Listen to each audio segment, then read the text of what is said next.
Hello my friends, आप सुन रहे हैं हमारी कहानी पैशनेट लव। चलिए शुरू करते हैं कहानी को। Mission 2, mountain area. इस माउंटेन में कुछ इस तरह का था कि उसे फ्लोर फ्लोर में काटा गया था, एक गोलाकार शेप में। ऊपर से आते पानी की धारा, दोपहर का वक्त हल्की हल्की धूप में वहाँ का नज़ारा देखने में काफ़ी ब्यूटीफुल था। पर इस ब्यूटीफुल जगह के अंदर कौन कौन से गैर कानूनी काम होते थे किसी को भी नहीं पता था। उसके अंदर बहुत सारे फॉरेनर्स एक ताबूत जैसे बॉक्स में, जो कि लोहे का था, उसके अंदर बहुत सारे बारूद, कई सारे ऐसे केमिकल्स जो एक इंसान को कई सारे बीमारी का शिकार बना सकते हैं। ऐसी बीमारी जो मिनटों में हर जगह फैल जाए।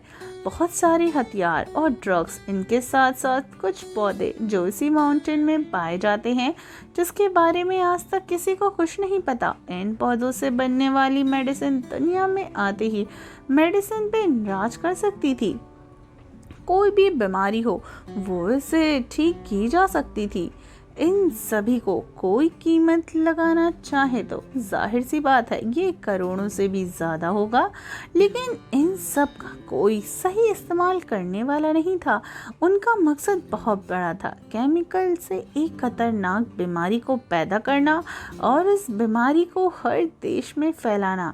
जब बीमारी हद से ज़्यादा बढ़ जाएगी तो लोगों की मौत आ जाएगी। तब वो लोग इस पौधे से ऐसी दवाइयाँ बनाएंगे जो इस बीमारी को जल्द ही ठीक कर देगी।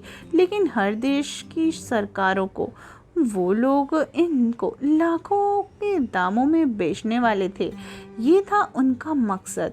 इनमें बहुत सारे देशों के ऐसे लोग शामिल थे जो पैसों के लिए अपने ही देश तक को बर्बाद करने से पीछे नहीं हटने वाले थे। इस जगह पे अभी करीब 50 के आसपास लोग थे। देखने में सब लंबे और हट्टे कट्टे थे। एक साधारण इंसान को पल भर में ही अपने हाथों से खत्म कर दें, क्योंकि ये ज़्यादा बड़ा नहीं था। साथ ही इनका ट्रांसपोर्ट का काम भी बहुत मुश्किल से हो रहा था। ये सारे बॉक्स ये लोग पहाड़ के दूसरे सिरे में लेकर जाने वाले थे। ये सब काम पैदल ही होने वाला था। पहाड़ के ऊपर से रस्सी लगाई गई, जिससे दो लोग एक बॉक्स को अपने एक हाथ से पकड़ते हुए ऊपर की तरफ रस्सी से खींचकर पहाड़ की दूसरी तरफ ले जा रहे थे। करीब 2 घंटे के बाद ही उस बड़े से पहाड़ से उतरकर वो लोग एक जंगल के रास्ते में पहुंचे। ये रास्ता दोनों पहाड़ों के बीचों में था। उनके वहां बॉक्स रखते ही दूसरे पहाड़ पर उनका इंतजार कर रहे और 50 लोग बाहर आए। ये चल रहा था उनका डील। दूसरी पार्टी के बॉक्स में ऑस्ट्रेलियाई डॉलर थे, जो बहुत सारे बॉक्सेस के साथ डायमंड्स में भरे हुए थे। 2 से 3 बॉक्स थे। उन दोनों पार्टी में से 2 लोग आगे आए और एक दूसरे से हाथ मिलाते हैं। ये उन दोनों पार्टी के वो 2 लोग थे जो सबको ऑर्डर दे रहे थे। वो कुछ समझ पाते कि तभी वहाँ हर जगह धुआं धुआं सा उठने लगा। सब चौकन्ने हो गए। पहले बॉक्स को एक पहाड़ के अंदर ले जाया गया और एक छोटा सा गुफा, मगर बहुत लंबा। सारे बॉक्स वहाँ पे रख दिए और कुछ आदमी उसकी निगरानी में छोड़कर सब बाहर आ गए। धुआं बहुत ज़्यादा बढ़ गया था। सब खांसने लगे। उन्हें अच्छे से कुछ दिखाई तक नहीं दे रहा था। तभी वहाँ लगातार गोलियों की आवाज़ आने लगी। उन 100 में से 20 लोग उस गोली लगने से मर चुके थे। बाकी के सब छिपकर सामने बेड पे अटैक कर रहे थे, लेकिन उन्हें सामने कोई नज़र ही नहीं आ रहा था।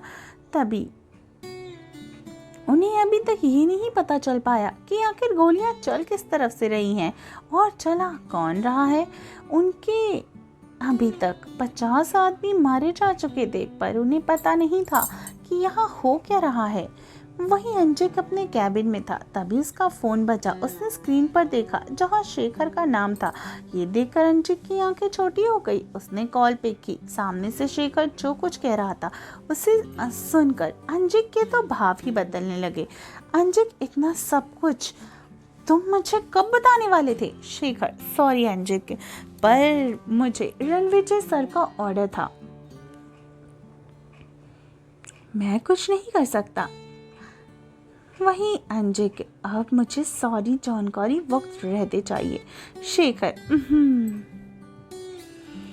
इंडिया में दिन के 12 बजे रावत मैंसन में। स्वराज जी, दादाजी और सब लोग ऑफिस जा चुके थे। दादी बाहर गार्डन में बैठी थी और नौकरों से कुछ बातें कर रही थी। अंदर भारती जी अब काफ़ी परेशान लग रही थी। उनके चेहरे पर घबराहट और डर साफ साफ दिख रहे थे। भारती जी एक हाथ से अपने सीने पर हाथ रखकर ऊपर की तरफ देखते हुए कहती हैं, ये क्या हो रहा है? क्यों मुझे इतनी घबराहट हो रही है, जैसे कुछ होने वाला है। भारती जी हॉल में साई के बने मंदिर में चली गई। उन्होंने वहां दिया जलाया। तभी अचानक से बहुत तेज हवा चलने लगी। मौसम जो पूरी तरीके से साफ था, अचानक से बादल छाने लगे। दिए के लगाते ही वो फड़फड़ाने लगा। भारती जी ने जल्दी से उसके चारों तरफ अपने हाथों से रोकने लगी। उनकी आंखें नम हो गई। उन्होंने अच्छे से दिए को अंदर की तरफ रख दिया और फिर हाथ जोड़कर बोली, हे माता रानी, ये कौन सा संदेश देना चाहती हैं आप? एक माँ आपके सामने बस प्रार्थना यही कर सकती है। मेरे बच्चे जहाँ भी हों, जैसे भी हों, हमेशा उनके साथ रहिएगा माता रानी। मेरे बच्चे हमेशा सच का ही साथ देते हैं, उनकी सच्चाई में, या यूँ कहे आप उनका हमेशा साथ दीजिएगा। तभी उनके कंधे पर कोई हाथ रखा है। भारती जी पीछे मुड़कर देखती हैं तो सामने दादी जी थी, जो ऐसी तूफानी मौसम की वजह से गार्डन से अंदर आ गई थी। तभी नौकरों ने कहकर खिड़कियां भी बंद करवा दी। दादी के कहा, बेटा जी तुम चिंता मत करो, माता रानी हमेशा हमारे परिवार के साथ, इस घर के बच्चों के साथ है। भारती जी, जी माँ, पर पता नहीं क्यों आज बहुत दिल घबरा रहा है, बेचैनी हो रही है, जैसे कोई अनहोनी होने वाली है। दादी जी ऐसा मत बोलो बेटा, माता रानी अच्छे और सच्चे लोगों के साथ कभी कुछ गलत नहीं होने देती। हमें बस उन पर भरोसा रखना चाहिए। हमारा भरोसा और प्रार्थना हो तो बच्चों को सही सलामत रखेंगी। भरोसों से बढ़कर कुछ नहीं होता। वहीं अंजिक के विला में गार्डन में एक बड़े से पेड़ के नीचे बैठी कनक कोई बुक पढ़ रही थी। तभी वहाँ हवाओं का झोंका रुख बदलकर बारिश का मौसम हो गया। कुछ ही पल में बहुत तेज बारिश होने लगी। ये देखकर कनक जल्दीबाजी में वहाँ से उठी कि तभी वो गिरने लगी। कनक तो नहीं गिरी, पर उसकी किताबें उस बेंच से नीचे चली गईं। बारिश तेज होने की वजह से कनक भी पूरी तरीके से भीग चुकी थी। उसकी हल्के पीले रंग का गाउन उस वक्त उसकी बॉडी से चिपक चुका था। कनक नीचे झुकी और बुक को उठाने लगी। बुक बहुत अंदर तक चली गई थी। कनक अपना हाथ अंदर ले गई कि तभी उसका हाथ उस लकड़ी के बेंच में नीचे की तरफ लगे कीले में चला गया।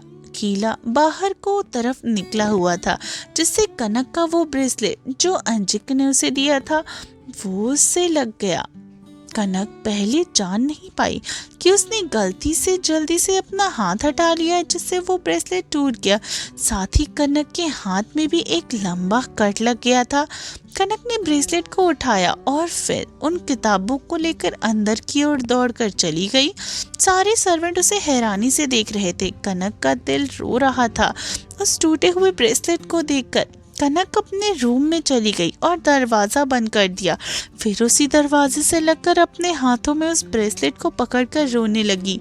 बहुत दर्द होता है जब कोई आपके बेहद खास, आपके अपने से आपको कुछ दिया हो। बहुत दर्द होता है जब कोई आपके बेहद खास हो और उसने अपनेपन में आपको कुछ खास दिया हो और आपके लिए वो चीज़ बहुत अजीज हो जाती है। उससे कई सारी यादें जुड़ी हुई थी और वो भी टूट जाए तो या खो जाए तो बहुत बुरा लगता है। कनक कैसे रह रही थी वो बस उसे ही पता था। वहीं ऑस्ट्रेलिया में माउंटेन एरिया में अभी भी फायरिंग हो रही थी। उन टेररिस्ट में से एक आगे जाने लगा। तभी उन पे से आगे की तरफ से वार होने लगा, पर वो बहुत तेज था। ये वही था जो पैसों के बॉक्स लेकर आ रहे थे लोगों का मालिक। सामने उनकी चालाकी समझ नहीं पाए।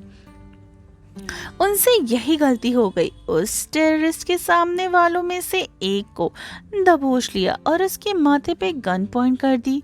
सामने से फायरिंग बंद हो गई। टेररिस्ट, क्या है? अब क्या हो गया? कौन हो तुम? सामने आओ। मैं भी देखना चाहता हूँ कि आखिर कौन है ये जो कि आसिम से टकराना चाहता है। बाहर निकल वरना इसको यहीं गाड़ दूंगा। इतना बोलकर उसने ट्रिगर पर अपना हाथ रखा। तभी वहां धुएं में से एक शख्स बाहर आने लगा। उसके चेहरे पर इस वक्त एक मास्क था। आखिर कौन था वो शख्स और क्या होने वाला है? क्या अंजिक पे कोई खतरा आने वाला है?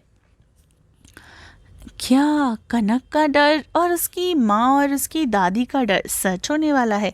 आखिर इस मिशन में कौन है जो वहाँ पे पहुँचा है? चलिए इस खूबसूरत सी कहानी के इसी सफ़र में बने रहिए और बहुत जल्दी अपने इन प्यारे से सवालों का जवाब भी आपको ज़रूर ही मिल जाएगा। तो सुनते रहिए हमारी ये कहानी जिसका नाम है पैशनेट लव, सिर्फ टिनी एफएम जान के साथ।